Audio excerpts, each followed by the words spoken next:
Halo semuanya, jumpa lagi dengan Miss Dindin yang akan membahas seputar personality, kepribadian, watak, dan sifat yang ada di dalam setiap diri manusia dengan tujuan supaya kita bisa memahami karakter apa yang ada di dalam diri kita sehingga kita bisa memahami orang lain, khususnya orang yang terdekat dengan kita, misalnya pasangan kita, anak kita, orang tua kita, ya, bahkan orang yang tidak kita kenal. Oke, nah pada kesempatan kali ini seperti judulnya ya, tadi aku mau bahas tentang apa itu personality dari sanguinis. Oke, mari kita bahas.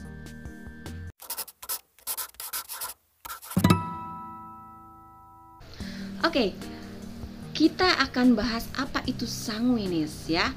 Nah, sebelumnya aku tuh mendapatkan informasi tentang sanguinis ini berdasarkan dari literatur sebuah buku yang pernah aku baca, yaitu judulnya Personality Plus karangan Florence Littauer ya.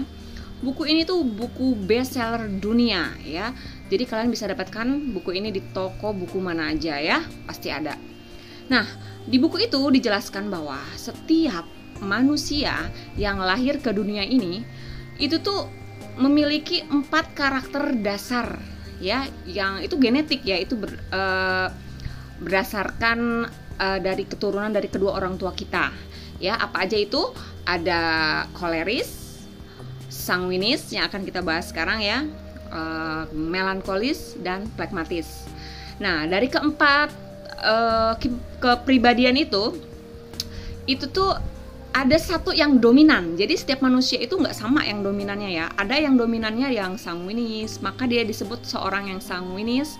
Ada yang dominannya mungkin koleris ya. Artinya dominan itu dia persentasinya lebih tinggi dari ketiganya ya. Kan ada 4. Jadi satu yang dominan, misalnya persentasinya itu 70%. Nah, sanguinisnya berarti dia disebut seorang yang sanguinis. Nah, 4 kepribadian ini itu memiliki kelebihan dan kekurangan masing-masing ya. Itu yang akan kita bahas pada hari ini. Oke, lanjut. Sebelum masuk ke kekuatan dan kekurangan dari sanguinis ya. Jadi sanguinis ini itu ciri-ciri yang yang paling kelihatan ya.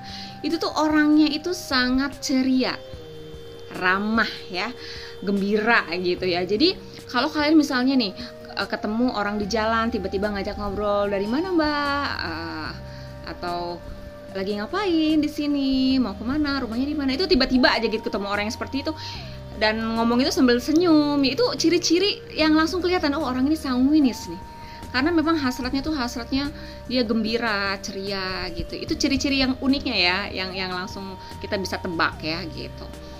Nah, apa sih kelebihan dari seorang sanguinis ini? Nah, yang pertama itu adalah mudah bersosialisasi.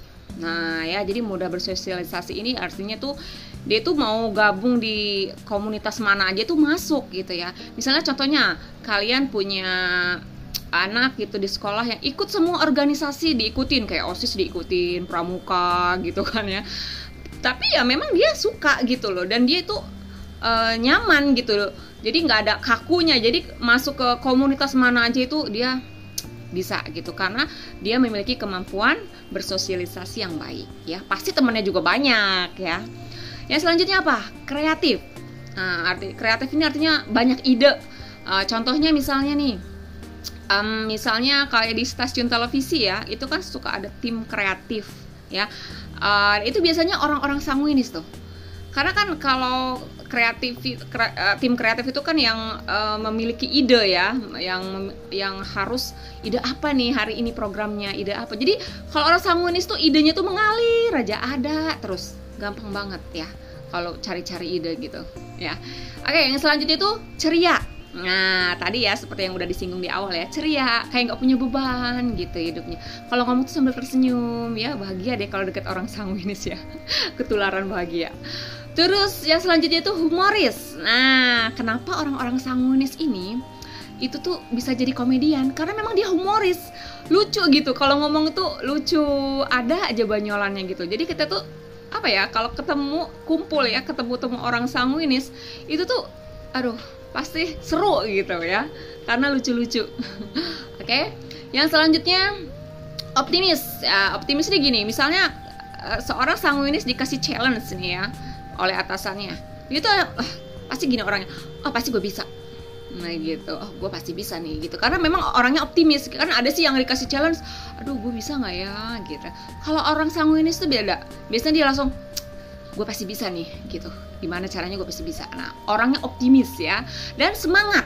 Nah semangat juga, makanya kalau orang-orang ketemu orang sanguinis tuh kadang kita kalau lagi ada masalah, tiba-tiba orang sanguinis datang, kenapa lo misalnya, saya kok sedih amat mukanya misalnya gitu ya, iya nih gue lagi banyak masalah, ngapain dia pikirin, yuk kita makan-makan yuk, atau kita jalan-jalan yuk gitu. Jadi ketularan semangat ya, jadi kayak membawa energi positif gitu ya, karena semangatnya itu tadi ya. Selanjutnya apa? Talkative. Talkative ini artinya memiliki kemampuan berkomunikasi yang baik ya. Jadi ngomongnya itu lancar aja gitu, enak aja. Kalau ngomong sama orang sanguinis tuh ada aja bahan bicaranya gitu. Mau ngomongin apa aja itu nyambung gitu ya. Terus ngomong sama orang tua nyambung, sama anak-anak nyambung gitu ya. Karena memang itu memiliki kemampuan komunikasinya yang baik. Selanjutnya care atau peduli. Nah, care peduli ini gini, misalnya kalian itu punya masalah ya, nanti ditanya kenapa kamu gitu kan, nanti dia akan oh gitu, nanti dia coba untuk cari solusi. Biasanya gitu kalau orang-orang sanguinis. Gimana kalau gini-gini, karena dia care, dia peduli gitu dengan masalah kalian gitu. Dan responsif juga, artinya gini, ketika ada yang ngomong cerita gitu, tadi gue gini loh, ketemu sama ini, oh iya ta gitu. Jadi responnya tuh apa ya, ekspresif ya, oh iya ta, terus. Nah jadi kayak kepengen kita cerita terus jadinya gitu, gara-gara karena dia itu responsif tadi. Oh gitu, terus gimana ceritanya, oh gitu. Jadi kan kita ditanggepin nih cerita kita, jadi kan pengen cerita terus kitanya gitu ya. Itu tadi karena dia responsif juga. Selanjutnya apa? Spontan. Nah, spontan ini kayak misalnya dia punya inisiatifnya itu, misalnya itu misalnya kita punya planning gitu ya, planningnya ke A, ternyata dia, wah kenapa kalau nggak kita ke C dulu gitu, kayaknya lebih baik deh gitu. Kayak jadi kayak spontan gitu. Ada ide-ide yang apa ya, boleh dibilang tuh kayak dadakan tapi memang bermanfaat. Nah tapi hati-hati juga kalau ini tidak terencana, kadang-kadang kan suka bikin sesuatu masalah jadi di belakang gitu ya. Pokoknya nanti kita bahas di bagian kekurangannya ya. Selanjutnya itu adalah traveler. Nah para traveler ya, yang suka jalan-jalan ya, yang suka jalan-jalan nih, ini kayaknya nih cocok nih ya. Misalnya gini, contohnya ya, kalian punya anak yang pengennya jalan-jalan terus, nggak betah di rumah. Karena ini salah satu, sanguinis ini adalah salah satu karakter dari extrovert. Jadi senangnya outdoor, senangnya di luar. Nah, jadi kalau misalnya kalian punya anak yang tiba-tiba ngajaknya keluar jalan-jalan, main ya, nggak bosen kalau di rumah terus gitu ya.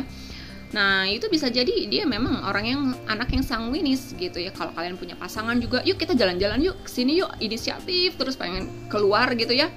Jadi itu biasanya orang-orang sanguinis, karena dia menyukai outdoor ya, di luar ruangan gitu ya, daripada di dalam ruangan katanya membosankan gitu. Oke, selanjutnya apa? Percaya diri. Nah percaya diri ini udah pasti ya, karena tadi dia memiliki kemampuan komunikasi yang baik ya. Kayak misalnya contohnya seorang MC ya, MC itu kan kalau punya kemampuan bicaranya ya nggak baik ya nggak akan pede juga ya, karena dia komunikasinya baik, kemampuan bicaranya tadi itu baik, sehingga membuat dia percaya diri untuk bicara di depan banyak orang ya. Kayak pembawa acara berita televisi itu kan harus percaya diri ya, karena emang percaya diri itu udah ada dari orok, udah bawaan orok gitu ya. Oke, itu tadi kelemahan, bukan kelemahan, maaf, itu tadi kekuatan ya, itu tadi kekuatan dari seorang sanguinis. Kita akan lanjut ke kelemahannya. Kira-kira apa ya kelemahannya? Yuk.